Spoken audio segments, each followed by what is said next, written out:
I'm getting a 30-second warning in the room, guys. Well, so long. That's less freaking out. Hands up. Here we go, guys.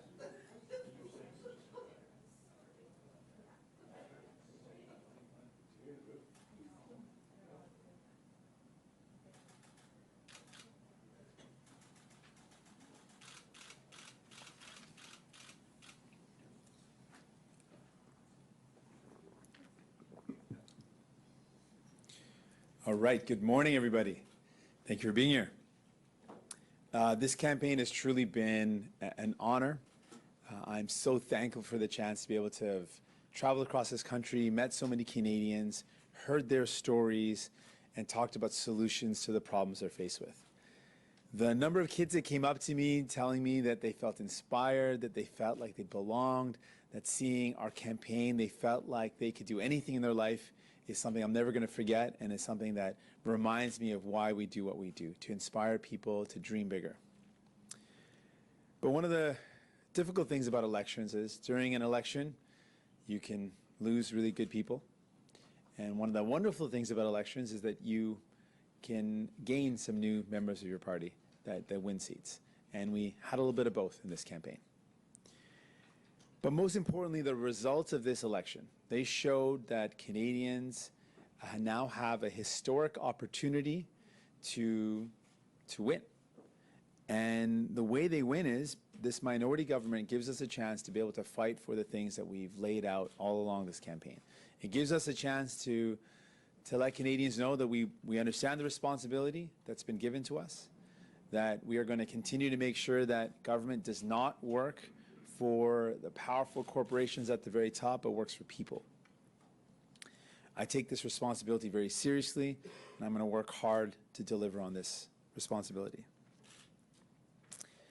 So Canadians sent a really clear message. They want to make sure, they send a message that they expect a parliament that works for them.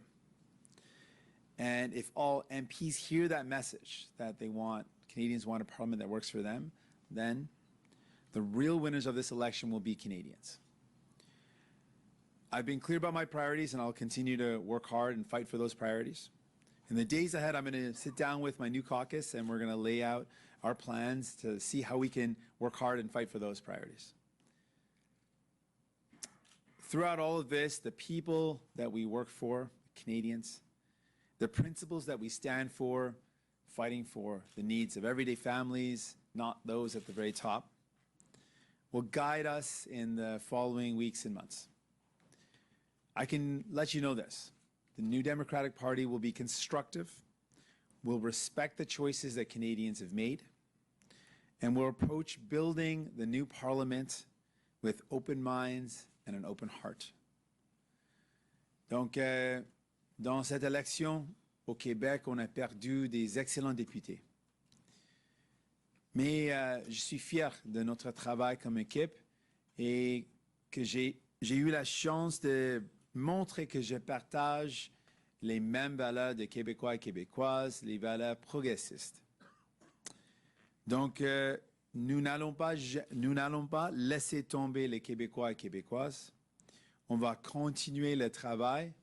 Il reste du travail à faire, mais on ne lâche pas jamais. Merci beaucoup. Ready to take your questions. Hi, Mr. Singh. Hannah Thibodeau, CBC National News. Hi. Hi. I want to start with first, we were talking about a potential Singh surge towards the end. It didn't seem to happen. Why do you think that is, and are you concerned that people may be questioning your leadership because of that? Oh, not at all to the second part. To the first part, you know, we are really proud of how far we've come. We've come a long way, and this campaign really mattered, and it made a massive difference. And that campaign captured the imagination of Canadians, and we're proud of that. I'm proud that Canadians got to see what we stand for and what we believe in, and the fact that we are in here fighting for people. We're not working for the rich and powerful corporations. We fight for people, and we were able to capture the imagination. There's obviously a lot more work that needs to be done, but we have built a strong foundation, and we've come a long way, and I'm proud of that. I want to ask you about the minority situation as well. When will you sit down to have a discussion with Mr. Trudeau, and what type of parameters will you talk about in that initial discussion? So we're not going to negotiate any of those things today, and we're not going to certainly not negotiate those things in the media. But we are going to lay out our priorities. We've laid those out already, and we're ready to work hard.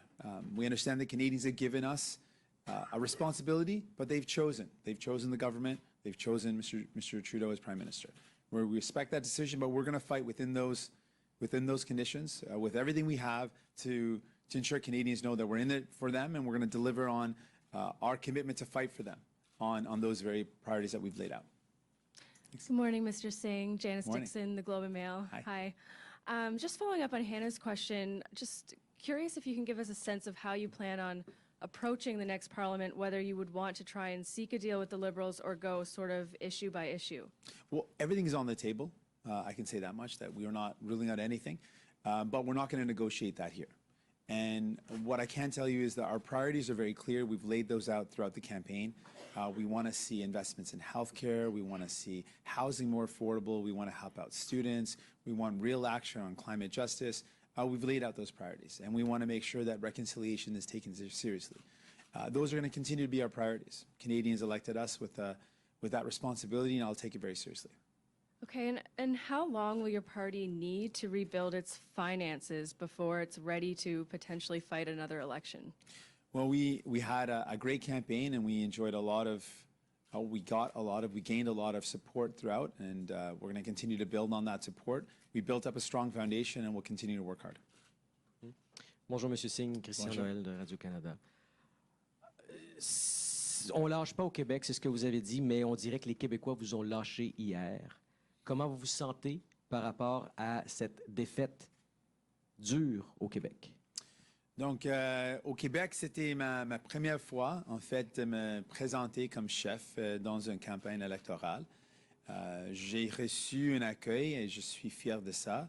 Mais oui, c'est clair qu'il reste beaucoup de travail à faire. Mais il y a une base, il y a une fondation.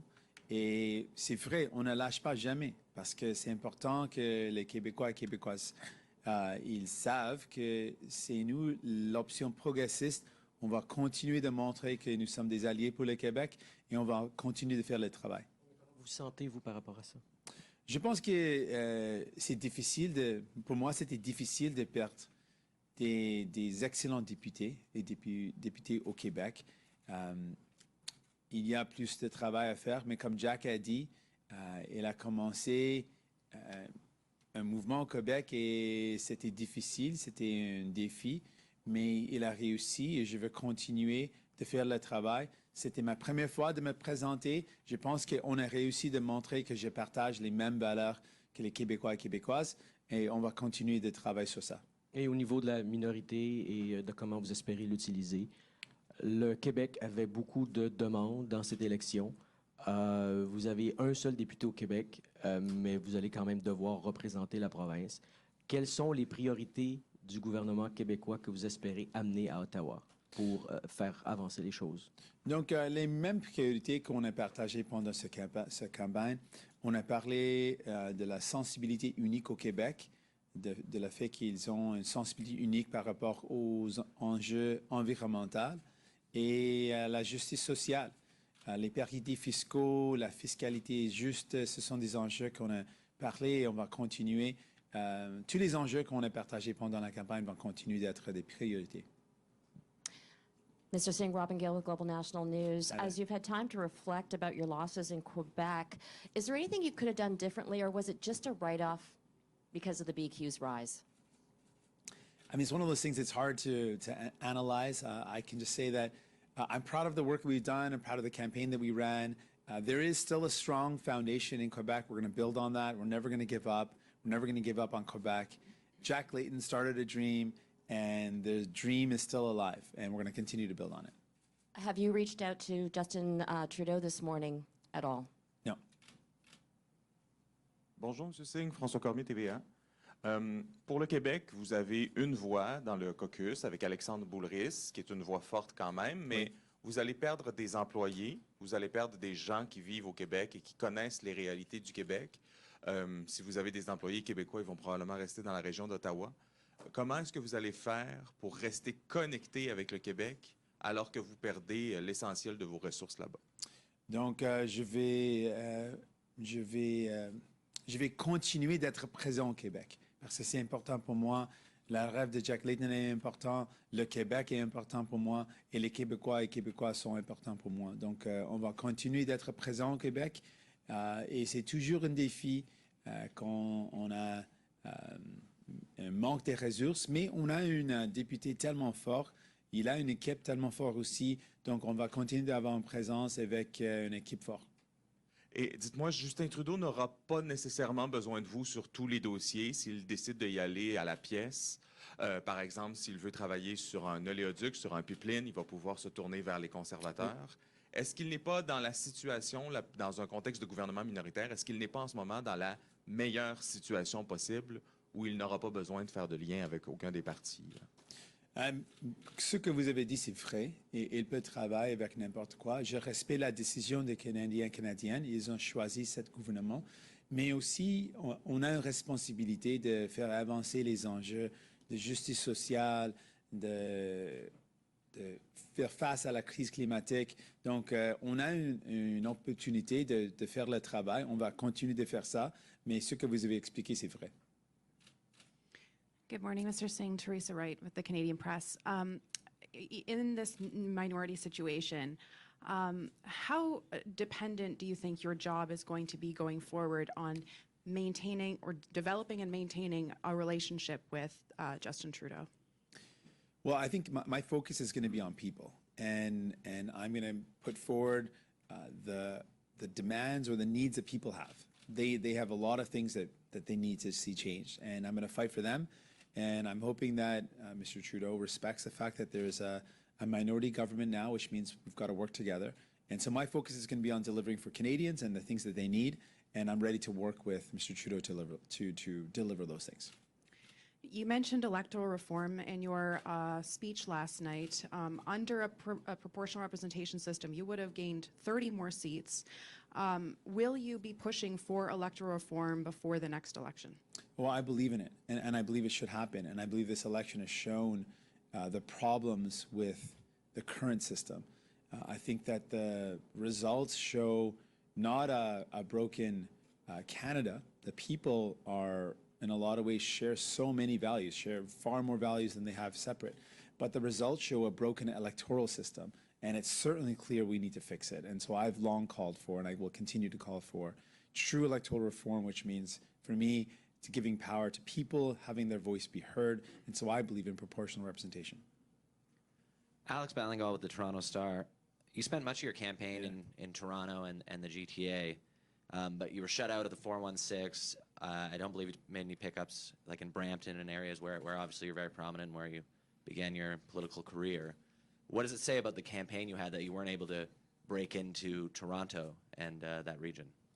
You know what? I love Toronto. I love Brampton. These are places that are really near and dear to me. I'm just going to work harder. I never give up. It's not my personality. There's a lot of love out there, I know, and there's a lot of people that need us out there. And we just got to work harder. And I'm going to keep on trying. But why do you think they rejected voting for you en masse? Yeah, I mean, that's one of those things that, we're going to have to figure out what we can do moving forward and how we can make sure we get our message across.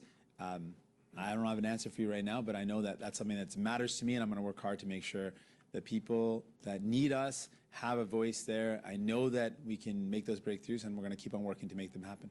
Hi, Mr. Singh. Kevin Gallagher, CTV National News. You've been very clear, this campaign, that you oppose the Trans Mountain Pipeline and its expansion. Now in a minority parliament, what would you be willing to barter with or trade with in that sense? Or would you be willing to soften your position on Trans Mountain if it meant national pharmacare? I'm not going to negotiate the results of a parliament right now, or I'm not going to negotiate what we're going to fight for in media like this. But what I can tell you is that I have been opposed to Trans Mountain. I will continue to be opposed to it, and I want real action on fighting the climate crisis. I'm going to fight for those things, and I'm ready to work with what Canadians have chosen to deliver on those commitments, to fight for some real action, some real concrete results. I mean, but given the math, the Liberals and the Conservatives support the Trans Mountain, so you're kind of shut out there. So what can you do in a parliament now with that project? What does it mean for Trans Mountain for you? Well, first off, that's Canadians have chosen that, right? The Canadians have made that choice. I respect their choice. I believe that we've got to fight Trans Mountain, so I'll continue to fight it. I'll raise my position, and I'll raise the concerns. I'll raise the concerns of Canadians every time I get a chance to. I also want to make sure it's clear that we need real action on fighting the climate crisis, and young people depend on us and are demanding that we take action, and I'm going to fight for that. But Canadians have chosen the makeup of the Parliament, and that is the makeup of the Parliament that we have right now. And within that Parliament, I'm going to do my job to fight for the things that Canadians want. Mr. Singh, Martin McMahon with News 1130. Hey there. Your party did lose seats, obviously, in this election. Do you feel any pressure to step aside, or you're happy to carry on? Not at all. Thank you. Hi, good morning, Mr. Singh. Good morning. I can't see you. Where are you? Oh, there. Sorry. Hey. Yeah, good morning, Mr. Singh. Good morning. David Thornton from CBC Yes, News. You know, throughout this campaign, we've heard it from pundits, we've heard it from journalists that, you know, you have exceeded expectations. I'm wondering what you think about that. I'm wondering what went through your mind when you heard that throughout the campaign and now, given the results. We've come a long way. Our team and our party has come a long way from where we started off this campaign and where we ended up. And I'm really proud of that. That was a colossal feat with a lot of people pouring their heart and soul into the campaign. So that was incredible, what we were able to pull off and how far we've come from the beginning of the campaign to now. And I'm really proud of my team. I'm really proud of what we've been able to do. And I'm really thankful for the Canadians that chose to vote for hope, chose to vote for something and didn't vote out of fear. But we've got more work to do. And like I mentioned before, there's, you know, in elections, you've got sad moments when you lose great members of your team, and there's some exciting moments, wonderful moments when you gain new members, and we had both moments. Well, I'm just really curious, like, do you feel like you've been underestimated? I mean, in life, I think that's something that a lot of folks, I'm sure, David, you felt this too. I mean, we all face this barriers or challenges or opinions based on what we look like, and a lot of Canadians have faced that, and I share a little bit of those struggles that Canadians face, but our journey was pretty incredible, and I'm proud of the work that we put in. Hi, Jagmeet. Bhupendra Hondo with CBC News here in Vancouver. Yeah. Quick question for you. You are the first leader who's gone through an election campaign being a visible minority. I'm curious, what factor do you think race might have played in the results we saw last night? And a second part of that being, what is it about race issues that you think we need to have a takeaway from based on the experience that you went through in this election campaign? I mean, I don't really like to make things about myself. I think that what we can take away from the campaign when it comes to race is that there is significant systemic discrimination in our country based on race. There is racial discrimination that exists in our country, in a systemic nature, and real. If we want to do something about it, we can't just talk about the anecdotal things that happened to me, for example. But I want to commit to real change on the way we treat the first people of this land, the way our justice system treats people that are Black, Indigenous, and people of color. We need to have a serious discussion about access to education and resources, and all the barriers that people face because of their identity. I think that's what would be a meaningful thing that would come out of this election if we commit to social justice, understanding that if we had better access to health care and housing, it's going to disproportionately help those who have been disproportionately affected. And I think those are things that we can take away from it. And in terms of the results, you know, I hope that a lot of people were inspired. I hope a lot of young kids saw someone that looked like them or someone that went through similar struggles as them and now can dream bigger. And I hope that's a legacy that we built and that we'll continue to build on. Thanks. Thanks so much, everybody. Thank you. Merci.